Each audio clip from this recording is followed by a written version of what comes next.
प्रधानमंत्री मेरे उस बोलने पर उनका चेहरा बता रहा था, वो बड़े नाराज हो गए थे। अभी तो हनीमून पीरियड चल रहा है, इब्तिदाई इश्क देखिए आगे होता है क्या।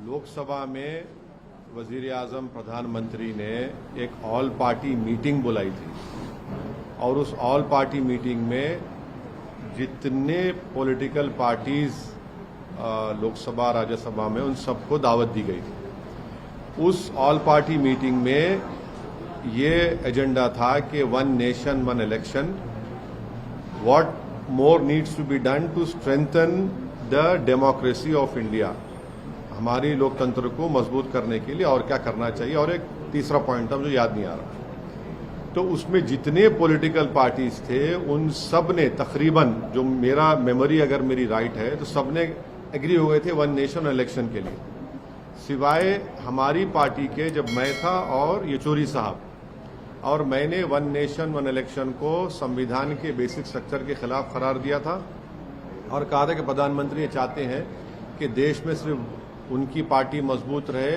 और कमजोर कांग्रेस रहे और बाकी सब पार्टियां खत्म हो जाए। तो काफी प्रधानमंत्री मेरे उस बोलने पर उनका चेहरा बता रहा था, वो बड़े नाराज हो गए थे। उसके बाद मैंने इस बात को कहा था कि आप एक नई लोकसभा बनाइए, इसलिए कि जो मौजूदा लोकसभा है वो अगर पार्लियामेंट में अगर किसी बिल पर डिबेट हो रही है या प्रेसिडेंट मोशन पर डिबेट होती है, नो कॉन्फिडेंस होता है, तो बिल्कुल ऐसा लगता है कि आप माने एक चौको ब्लॉक यानी बहुत ही इनकन्वीनियंस हुआ था उसमें, और उसमें सहूलत भी नहीं। तो खैर प्रधानमंत्री जो अपना जवाब दिया वो बड़े नाराज हुए मेरे उस बोलने पर कि ओवैसी ने वन नेशन इलेक्शन के खिलाफ उसने कहा, और उन्होंने मिसालें दी। ओडिशा में पटनायक साहब जीते विधानसभा, हम लोकसभा जीते, जगन दोनों जीत गए। फिर बाद में प्रधानमंत्री ने कहा कि हाँ हम सोचेंगे, वो रिकॉर्ड वो मिनट्स होंगे लोकसभा में गवर्नमेंट के पास, वो आप देख सकते हैं अगर वो दिए तो। उन्होंने कहा कि हाँ मैं देखता हूँ कि नई पार्लियामेंट बनाना नहीं बनाना।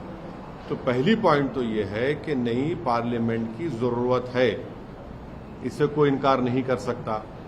दूसरा ये कि जब मीरा कुमारी साहिबा लोकसभा की स्पीकर थी तो उन्होंने एक प्रपोजल मूव किया था कि नई लोकसभा बनना चाहिए। उसके बाद उन पर यूपीए में कुछ कॉन्फ्लिक्ट हुआ, वो प्रपोजल ड्रॉप हो गया। तीसरी बात यह है कि मौजूदा जो पार्लियामेंट की बिल्डिंग है उसको फायर सर्विसेज से क्लियरेंस नहीं है, उसमें कोई क्लियरेंस नहीं है। अगर आग लग गई तो उसका क्लियरेंस नहीं है। आप लोग मीडिया के लोग तो सिर्फ सेंट्रल हॉल में कभी आते थे, वो भी मोदी साहब ने सेंट्रल हॉल में आपका आना भी बंद कर दिया। मगर अगर आप ऊपर जाएंगे तो मुझे अच्छी तरह याद है कि 2012 या 13 में लेट मुलायम सिंह यादव साहब जब अपनी पार्टी के ऑफिस में खाना खा रहे थे तो एक बिल्डिंग का एक हिस्सा उनके आकर उनके टेबल बाजू गिरा। तो ये नई लोकसभा की जरूरत है।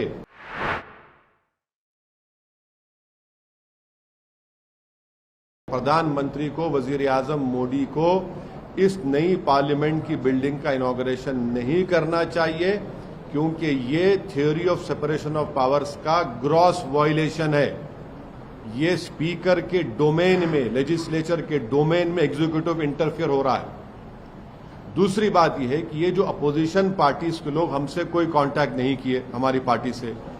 अब क्यों नहीं किए वो उनसे पूछ लीजिए, क्योंकि उनकी नजर में हम अछूत हैं, अनटचेबल हैं हम। मगर वो लोग जो बोल रहे हैं कि प्रेसिडेंट को करना चाहिए, वो भी गलत है।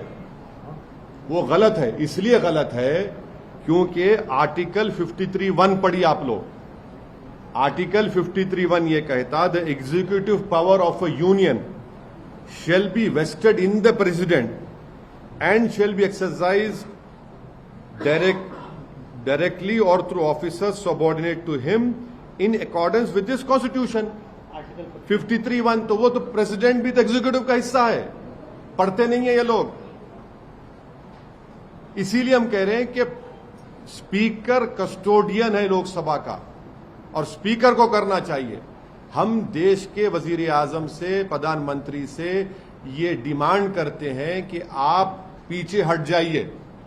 आपका तो नाम आ जाएगा फाउंडेशन स्टोन में, इनॉग्रेशन स्पीकर ओम बिरला साहब करने दीजिए और पूरी देश को मैसेज दीजिए कि आप theory of separation of powers को मानते हैं, आप संविधान को मानते हैं और बेसिक स्ट्रक्चर को आप मानते हैं। ये हमारा ये कहना है इस पर। और सुनिए, क्योंकि प्रधानमंत्री अगर राजी हो जाते हैं कि स्पीकर ओम बिरला इस इनॉग्रेट करेंगे तो एमआईएम पार्टी उसमें उस फंक्शन में जाएगी। अगर प्रधानमंत्री हमारी बात को नहीं जाएगी तो हमारा मानना यह है कि प्रधानमंत्री एग्जीक्यूटिव के तौर पर वो theory of separation of powers को कमजोर करना चाहते हैं, वो लेजिस्लेचर के डोमेन में हावी होना चाहते हैं और ये हमारे बेसिक कॉन्स्टिट्यूशन के, संविधान के बेसिक स्ट्रक्चर का हिस्सा है। ये संविधान के लिए भी ठीक नहीं है, ये theory of separation of powers के लिए ठीक नहीं है, ये इंडिपेंडेंस ऑफ लेजिस्लेचर के लिए ठीक नहीं है।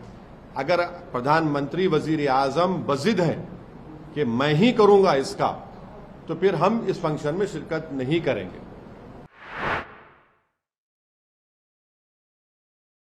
तो हनीमून पीरियड चल रहा है, इब्तिदाई इश्क देखिए आगे होता है कि अभी छोड़िए ना, इतने जल्दी उन लोगों को आप क्यों बोलेंगे? अभी तो शुरुआत हुई है उन लोगों की, अभी तो आगे जाना है, थोड़ा टाइम दीजिए उन लोगों को, उसके बाद फिर ये सब सवालात आपके वाजिबी हैं, जनता देखेगी। मगर अभी इतनी जल्दी क्यों?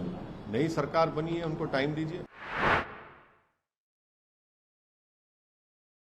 देश के वजीर आजम से, प्रधानमंत्री से डिमांड करते हैं कि आपका नाम तो प्लैक पर आ जाएगा और रहेगा भी, मगर इनॉग्रेशन स्पीकर लोकसभा ओम बिरला साहब से करवा दीजिए। तो दिल बड़ा करिए ना, दिल बड़ा करने में क्या हो जाएगा? आप बाजू ठहरिए खैंची से, ओम बिरला साहब काट देंगे उसको, और क्या है उसमें बुरी बात क्या है? कभी कभी सेकेंडरी भी तो हो जाइए। हर चीज में आपके आगे रहेंगे तो कैसा होगा? ये तो theory of separation of powers का मामला है। हाँ, आपकी पार्टी है, अलग बात है, एग्जीक्यूटिव का फंक्शन है, बिल्कुल आप प्राइम मिनिस्टर हैं, मगर ये तो लोकसभा है, लेजिस्लेचर है, ये तो बेसिक स्ट्रक्चर का हिस्सा है। इसमें भी आप सामने रहेंगे तो कैसा होगा बताइए? फिर संविधान पर आपने ओथ लिया है, आपने तो सजदा किया है पार्लियामेंट के सामने, आपने संविधान को चूमा है। यूपीए में कुछ कॉन्फ्लिक्ट हुआ, वो प्रपोजल ड्रॉप हो गया। तीसरी बात यह है कि मौजूदा जो पार्लियामेंट की बिल्डिंग है उसको फायर सर्विसेज से क्लियरेंस नहीं है, उसमें कोई क्लियरेंस नहीं है। अगर आग लग गई तो उसका क्लियरेंस नहीं है। आप लोग मीडिया के लोग तो सिर्फ सेंट्रल हॉल में कभी आते थे, वो भी मोदी साहब ने सेंट्रल हॉल में आपका आना भी बंद कर दिया। मगर अगर आप ऊपर जाएंगे तो मुझे अच्छी तरह याद है कि 2012 या 13 में लेट मुलायम सिंह यादव साहब जब अपनी पार्टी के ऑफिस में खाना खा रहे थे तो एक बिल्डिंग का एक हिस्सा उनके आकर उनके टेबल बाजू गिरा।